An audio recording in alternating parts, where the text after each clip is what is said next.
राधे राधे, हरे कृष्णा। कैसे हो आप सभी लोग? आशा करती हूँ आप सभी परम मंगल में होगे, स्वस्थ होगे, अच्छे होगे।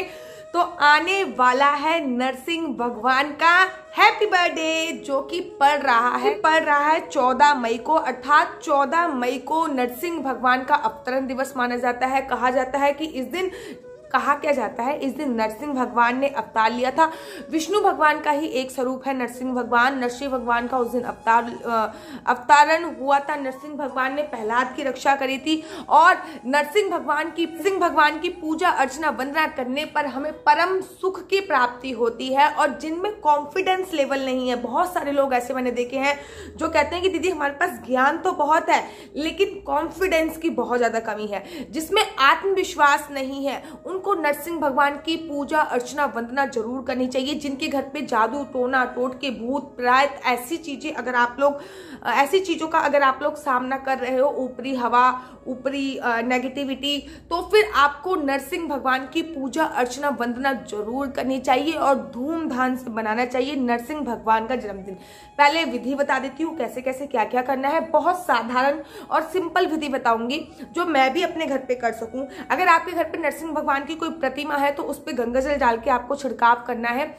और अगर प्रतिमा नहीं है तो आप अपने बाल गोपाल लड्डू गोपाल को भी नरसिंह अवतार मान सकते हैं, क्योंकि जो बाल गोपाल लड्डू गोपाल है वो भी श्री कृष्ण जी का ही एक स्वरूप है। नरसिंह भगवान भी श्री कृष्ण जी का एक स्वरूप है। विष्णु भगवान की कोई प्रतिमा है तो आप उसको भी नरसिंह अवतार मान के उसकी भी पूजा अर्चना वंदना कर सकते हैं। अगर बेटर ये होगा कि अगर आपके पास नरसिंह भगवान की कोई प्रतिमा है तो सबसे ज्यादा सर्वोत्तम माना जाता है। अगर नरसिंह भगवान की कोई प्रतिमा नहीं है तो आप गूगल से निकालकर उसका प्रिंट निकाल सकते हैं। 10-20 रुपए का प्रिंट निकलता है, तब उसकी पूजा अर्चना वंदना प्रारंभ कर सकते हैं। तो सुबह सुबह से लेकर प्रारंभ में क्या करना है, 14 तारीख को ब्रह्म मुहूर्त में उठना है। उस दिन आपको तिल डालकर जरूर स्नान करना है, ठीक है। नरसिंह भगवान का जो कनेक्शन होता है वो तिल से होता है और सबसे बड़ा दान तिल दान बोला जाता है। तो तिल स्नानम, जो तिल से स्नान करते हैं उनको सभी प्रकार के स्नान का अर्थात सारी नदियों के स्नान का फल स्वतः ही प्राप्त हो जाता है। तो जिस दिन नरसिंह भगवान जी का हैप्पी बर्थडे है उस दिन आपको अपने पानी में तिल जरूर डालना है। तिल डाल के आपको स्नान करना है। फिर आपको अपने पूरे घर पे गंगा जल का छिड़काव करना है। गंगा जल नहीं है तो आप यमुना जल का भी छिड़काव कर सकते हैं। यमुना जल नहीं है तो पानी में तिल डाल के पूरे घर पे तिल का छिड़काव भी कर सकते हैं। उसके बाद आपके पास जो भी नरसिंह भगवान की प्रतिमा है या फिर नहीं है, विष्णु भगवान की कोई प्रतिमा है, उसको भी आप ये कर सकते हो। हल्का सा तिल का पानी का छिड़काव उससे करना है और उसके तत्पश्चात आपको उनको वस्त्र समर्पित करने हैं। अब ये नहीं कि दीदी वस्त्र कहाँ से लेके आएंगे, अब कागज का प्रिंट आउट निकाल रहे तो उनको कैसे वस्त्र पहनाएं। थोड़ा सा कलावा तोड़िए। जब भी आप सत्यनारायण की कथा देखते हैं, सत्यनारायण की कथा होती है तो पंडित जी क्या करते हैं, कलावे को तोड़ते हैं और कहते हैं वस्त्रम समर्पयामि, यही होता है ना। तो थोड़ा सा कलावा तोड़िए, उसको हल्दी से थोड़ा सा गीला कर लीजिए और विष्णु भगवान की प्रतिमा के पास रखिए और कहिए वस्त्रम समर्पयामि। उसके बाद कोई पीले रंग की मिठाई विष्णु भगवान को समर्पित करनी है आपको, ये बहुत ज्यादा जरूरी है। और उसके बाद अगर आपको व्रत रखना है, इस दिन व्रत रखने की भी परंपरा है। अगर आपको व्रत रखना है, और मैं तो ये कहूंगी कि अगर आपको ये वाली प्रॉब्लम है जैसे कि नेगेटिविटी, बहुत ज़्यादा कॉन्फिडेंस लेवल डेवलप करना और ऐसा लगता है कि आपकी बॉडी में किसी ने कुछ कर रखा है या फिर आपके घर पे किसी ने कुछ कर रखा है, तो मैं ये कहूंगी कि आपको व्रत रखना चाहिए। वैसे मैं इंसिस्ट नहीं करूंगी व्रत रखने के लिए, वो आपकी श्रद्धा के ऊपर निर्भर करती है। अगर आप व्रत रख रहे हैं तो लाल रंग का फूल, थोड़ा सा पुष्प, थोड़े से अक्षत लेकर आपको संकल्प लेना है कि मैं आज नरसिंह जयंती के अवसर पर संकल्प ले रही हूँ। और संकल्प लेने के बाद वो भगवान के पास ही समर्पित करना है। एक अखंड जोत इस दिन अवश्य जलाना है। जोत में भी आपको थोड़े से तिल जरूर डाल देने हैं। और उसके बाद मेन जो पूजा अर्चना वंदना होती है, नरसिंह भगवान का जो प्राकट्य हुआ था वो गोधूली वेला में हुआ था। अर्थात ना तो वो दिन का समय था, ना शाम का समय था, ना रात का समय था। गोधूली वेला अर्थात शाम सूरज ढल रहा था और रात्रि, सुबह और शाम का मिलन हो रहा था, सांझ के समय हुआ था, गोधूली वेला में हुआ था। तो नरसिंह भगवान की जो पूजा अर्चना वंदना होती है वो विशेषकर गोधूली वेला में होती है। उस समय आपको एक चौकी लगानी है, चौकी पे नरसिंह भगवान की प्रतिमा रखनी है। जरूरी नहीं है कि चौकी लगाएं, आप अपने मंदिर में भी ये कार्य कर सकते हैं। भगवान को पीले फूलों की माला समर्पित करनी है। कोई भी विष्णु भगवान की कोई भी प्रतिमा पर आप ऐसा कर सकते हैं। और पुए जानते हैं आप लोग? पुए, अगर आप लोग जानते हो पुए क्या होते हैं, जो गुड़ को गीला कर फिर उसमें आटा डालकर और गुड़ को गीला कर गुड़ की चाशनी बनाकर फिर उसमें आटा डालकर फिर उसको उससे बनाए जाते हैं, तो उसको पुए कहते हैं। हमारे यहाँ पे तो पुए बोलते हैं, मीठे पकोड़े भी बोलते हैं कहीं कहीं पे। आपके यहाँ पे क्या कहते हैं मुझे कमेंट करके जरूर बताइए।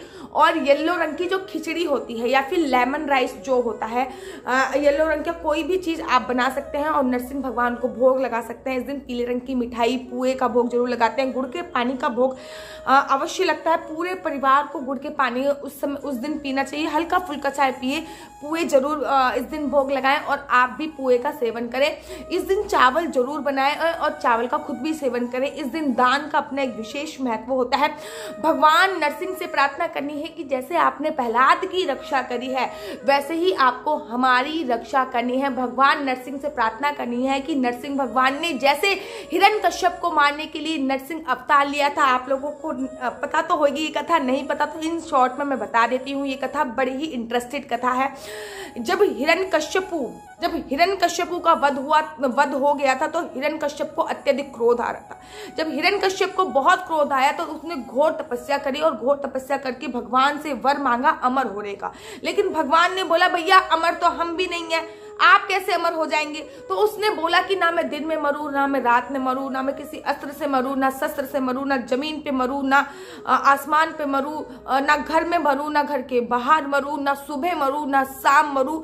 ऐसे करके बहुत सारे उन्होंने वरदान मांग लिए और खुद को अजर अमर घोषित करने लगा। अपनी सारी जनता को बोलने लगा कि विष्णु कोई भी नहीं है, भगवान कोई भी नहीं है, ये हिरण्यकश्यप है वो ही भगवान है। मेरी पूजा करो, मेरी चालीसा करो और मेरा ही गुणगान आप लोगों को करना है। इतनी सारी प्रजा से बोलने लग गया मैं ही भगवान हूँ, विष्णु कोई भगवान नहीं है। तो हिरण्यकश्यप के घर पे एक बालक का जन्म हुआ था जिसका नाम प्रहलाद रखा गया था। प्रहलाद विष्णु भगवान के परम भक्त थे और प्रहलाद हिरण्यकश्यप को बिल्कुल भी भगवान नहीं मानते थे, वो केवल पिता मानते थे।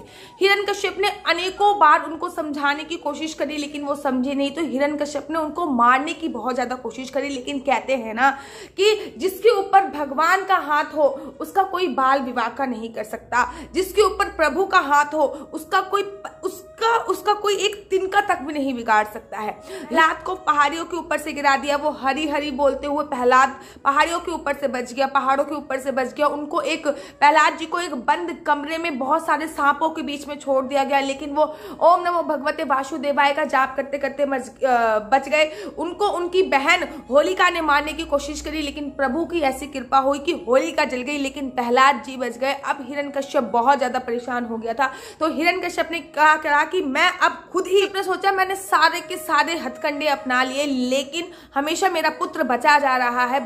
आज मैं ही इसका सर्वनाश कर देता हूं, आज मैं ही इसका काम तमाम कर देता हूं। तो अपनी सभा में प्रहलाद को बुलाया और प्रहलाद से वार्तालाप करने लगा और बोलने लगा कि आज तेरा अंतिम समय है, कहाँ है भगवान। तो प्रहलाद ने बोला कि मेरे को तो हर जगह भगवान मिलते हैं, हरि अनंत हरि कथा अनंता, भगवान तो हर जगह है। तो प्रहलाद जी यहाँ पे खड़े थे, वहां पे एक खंबा था। हिरण्यकश्यप ने क्या किया, इस खंबे में भगवान है। तो प्रहलाद ने कहा हाँ इस खंबे में भगवान है। हिरण्यकश्यप ने अपने पैर से उस खंबे को गिरा दिया और भगवान खंबा फाड़ कर प्रकट हो गए। बोलिए नरसिंह भगवान की जय।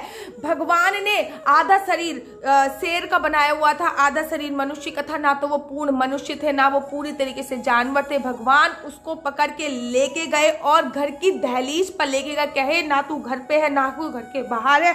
घर की दहलीज पर भगवान ने अपने नाखूनों से हिरण्यकश्यप का पेट फाड़ कर उसकी हत्या कर दी। भगवान ने ये भी बोला कि देख ना मैं तेरे को अस्त्र से मार रहा हूं ना शस्त्र से मार रहा हूं। अपनी जांग पर हिरण्यकश्यप को रखा और अपने नाखूनों से फाड़ दिया और बोला ना तू जमीन पे मर रहा है, ना तू आसमान पे मर रहा है, तू मेरी जांग पर मर रहा है, ना तू दिन में मर रहा है ना रात में मर रहा है, ये संध्या काल का समय है। तो भगवान ने ऐसे करके अपने भक्त प्रहलाद की रक्षा करी। लेकिन भगवान ने जब हिरण्यकश्यप को मारा तब भगवान का जो क्रोध था वो शांत ही नहीं हो रहा था। सारे समस्त देवी देवता माता लक्ष्मी के पास गए कि विष्णु भगवान का जो क्रोध है वो शांत ही नहीं हो रहा है।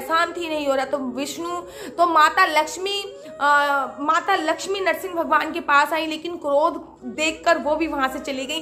तब सभी देवी देवताओं ने कहा कि भगत के वश में है भगवान। तो प्रहलाद को भेजा गया और प्रहलाद को भगवान ने अपनी गोदी में बिठाया और अपनी जीभ से प्रहलाद का चेहरा चाटने लग गए और प्रहलाद की आंखों से अश्क बहने लग गए। प्रहलाद ने वंदना करी, पूजा करी, अर्चना करी। इसलिए नरसिंह भगवान की जो विशेषकर पूजा अर्चना वंदना होती है वो शाम के समय ही होती है। कथा मैंने इन शॉर्ट में बताई है क्योंकि वीडियो बहुत ज़्यादा लंबी हो जाती है, तो कथा मैंने बहुत ज़्यादा शॉर्ट में बताई है। अभी जब मैं कथा करने जाऊँगी भागवत कथा, तो ये कथा काफ़ी विस्तार से बताई जाएगी और शायद तब मैं आप लोगों के साथ वीडियो भी शेयर करूँ, तब मैं शायद आप लोगों के साथ वीडियो भी डेफिनेटली मैं शेयर करूंगी और उसके बाद मैं डेफिनेटली आप लोगों को अपनी ये कथा की वीडियो आप लोगों के साथ शेयर करूंगी। अभी तो मैंने इन शॉर्ट में बता दी है। तभी से नरसिंह भगवान का जो प्राकट्य दिवस है बैसाख शुक्ल की चतुर्दशी तिथि को मनाया जाता है और नरसिंह भगवान ने इसी दिन अवतार लिया था। तो इस समय सांझ की जो पूजा का समय है वो 4:22 से लेकर 7:55 तक का है। इस समय आपको पूजा अर्चना विशेष करनी है और इस दिन आपको थोड़ा सा गुड़ का दान अवश्य करना है। चाहे तो गुड़ आप गाय को भी खिला सकते हैं या फिर किसी जरूरतमंद को भी दे सकते हैं। और जो मैंने आपको पूजा बताई है वो पूजा आपको अवश्य करनी है। आशा करती हूँ कि आपको मेरी वीडियो अच्छी लगती होगी। अगर आपको मेरी वीडियो अच्छी लगती है तो आप अपना यूट्यूब चैनल हरि बोल को लाइक शेयर सब्सक्राइब करना बिल्कुल भी मत भूलिए। तब तक के लिए मुझे दीजिए इजाजत। राधे राधे, हरे कृष्णा, हरि बोल।